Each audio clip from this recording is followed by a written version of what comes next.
Hello everyone and welcome to Grandstand Sports Data.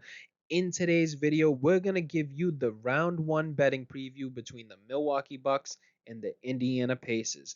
We're going to break down the matchups, the fundamental and technical handicap and factors. We're going to give you our models predictions, and then we're also going to give you the betting lines for this first round matchup. So let's get right into it.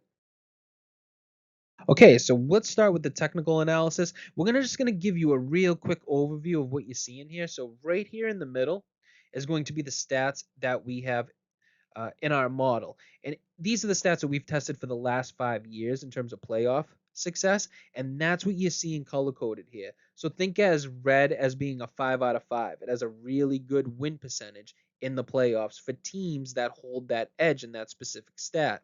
Whereas just like our color codes, if you're new here at Grandstand Sports Data, we usually do red, orange, yellow, green, and blue in that order, where red is really, really good and blue is really, really poor. We'll also equate it to a 1 through 5 system where reds would obviously be a 5 out of 5 and a blue would be a 1 out of 5. So we're just going to take you through the stats that have the better, I would say, win percentage for teams with an edge in that department. You're going to see the top two, which is power rating for us at Grandstand Sports Data. Very close, but a slight edge for the Milwaukee Bucks there. And then the same thing for that basketballreference.com SRS metric. So that's a simple rating system metric. Milwaukee holds the edge there as well. Let's move on to offensive rating. Teams with the better offensive rating usually do better in the playoffs. Well, Indiana holds a slight edge in that department as well. Then we have the efficient field goal percentage. And again, these teams are like 1 or 2 ranks off of each other, which this means is going to be a really, really tight matchup, especially when you're looking at the stats that correlate to victories. Turnover percentage will be the next one. This is, Indiana has a little bit of a better edge in that department. And offensive rebound, and where both teams are really piss poor in this department, it does have it's rated out of 4 out of 5 based on the color code because it's in orange. Uh, I would suspect that in this series, Giannis would be a little bit better when it comes to the offensive rebound, and I hope that he's not playing from the outside. He's more in the interior, maybe kicking the ball out. That's what you're looking for. So even though they're ranked 30th in the NBA, what will they project as in the playoffs? It could be a little bit different. Next, some of these stats really don't matter when you're talking about free throws per field goal attempt. So we're going to go down to some that do matter in the playoffs. And defensive rebounding percentage. This happens to be one of the biggest edges that you see here. The Milwaukee Bucks are tied for 5th in the NBA for defensive rebounding percentage, whereas Indiana, they're below par. They're, below the top half of the league, or they're in the bottom half of the league for that stat. When we go to net rating, teams are basically neck and neck in that department.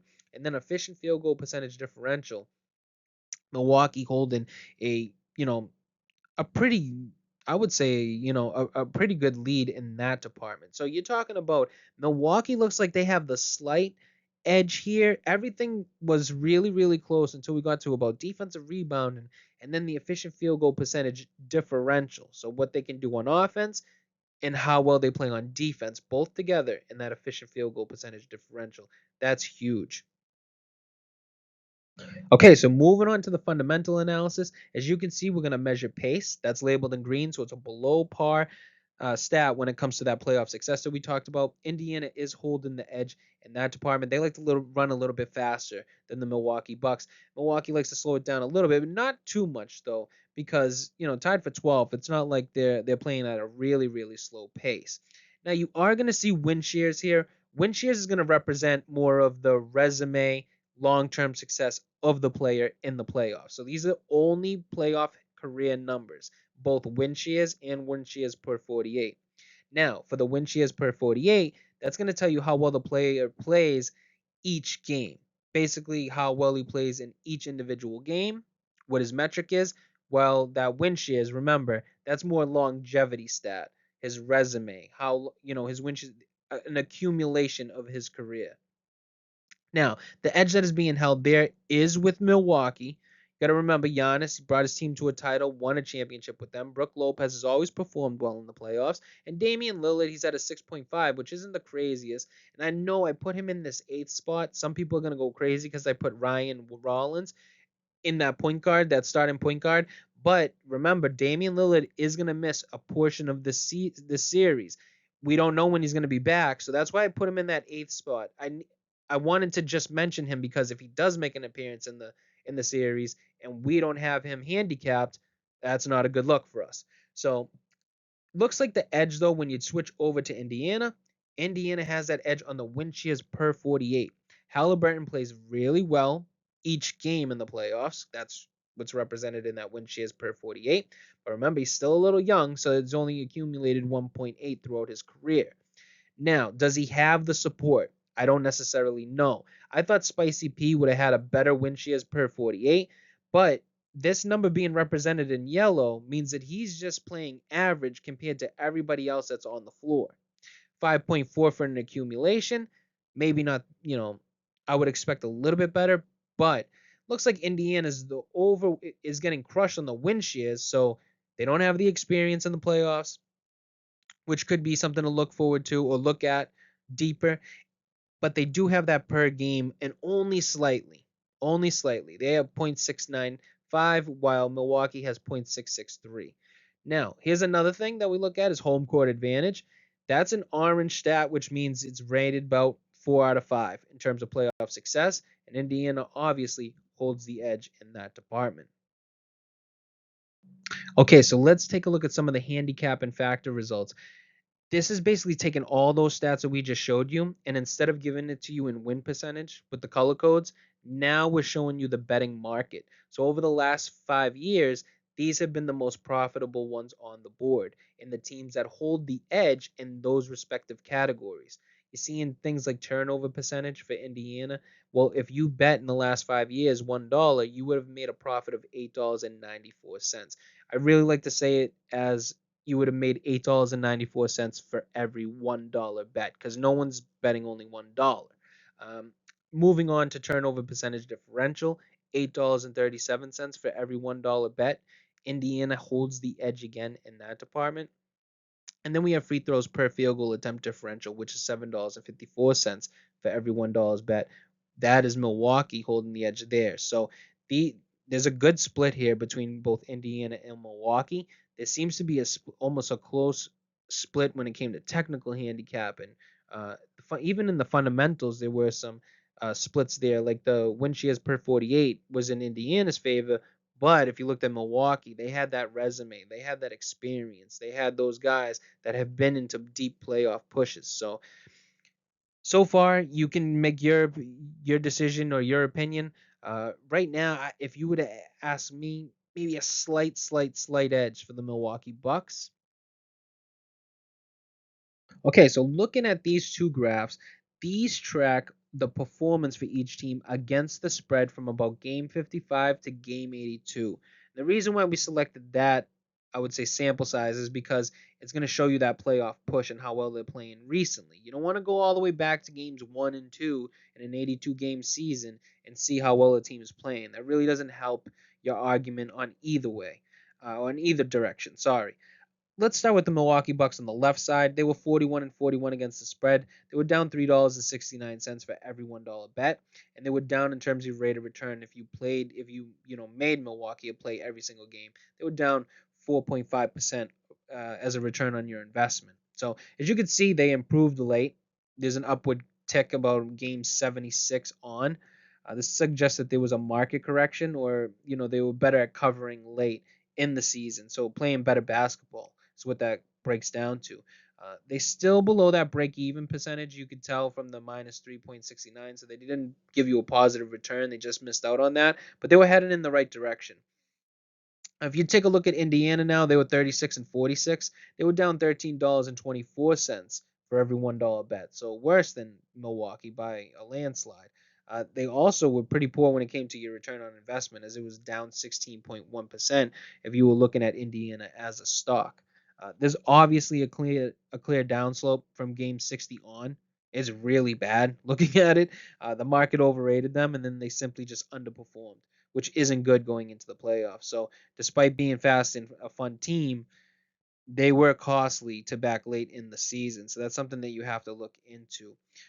Some of the things that I would tell you, the Bucks were actually undervalued late. obviously, from what you're looking at, and then Indiana was overvalued late, and they just couldn't catch up.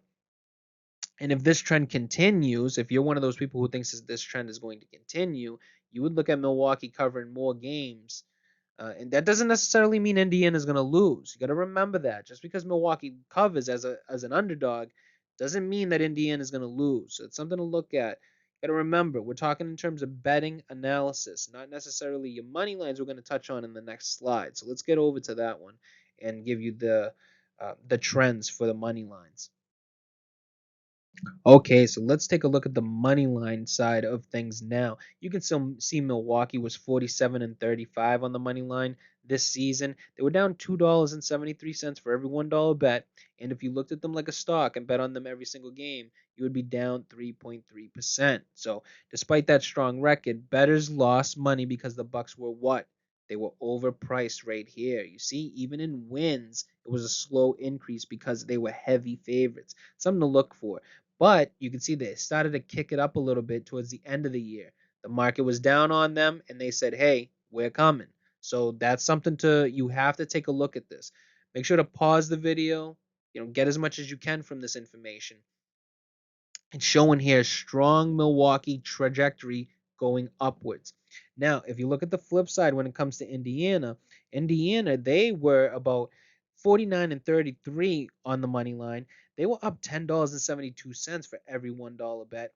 And if you looked at them like a stock and bet on them in every single game on the money line, you'd be up 13.1% on your investment. So you see a consistent upward curve from about game 66 and onward, winning or beating short money line prices, which is pretty good. But they were likely undervalued during this stretch due to market perception or big game underdog wins. So that's what we're looking at here.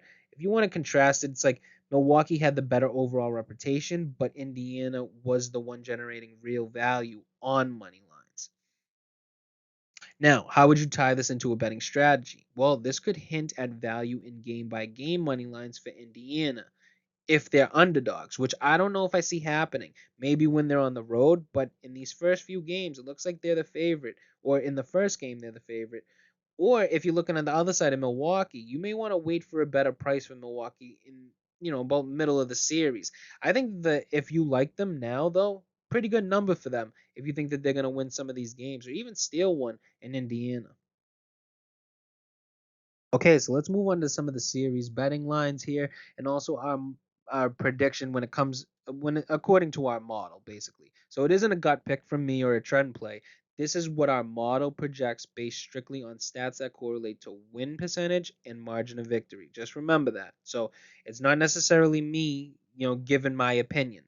Uh, what we're going to do is take a look at the series betting lines. First, you can see that Milwaukee is a plus 160 underdog in this series, while Indiana is a minus 195. Milwaukee's also, if you like them on plus 1.5 games, you would get minus money at minus 135. So it looks like just based on looking at the market analysis here, that they like the Bucks to cover that 1.5 game, not win. So Indiana with the over 5.5. So if you piece this together, it looks like the market's picking Indiana in 7. That's what the market's picking. If you look at our Monte Carlo simulation down here, 10,000 simulations, I already told you it's stats based on win percentage and margin of victory for the last 10 years. Our stats in our model do the last 10 years. Milwaukee Bucks actually have the edge here. 4 games to 2. They've won 69% of the time according to our Monte Carlo simulations.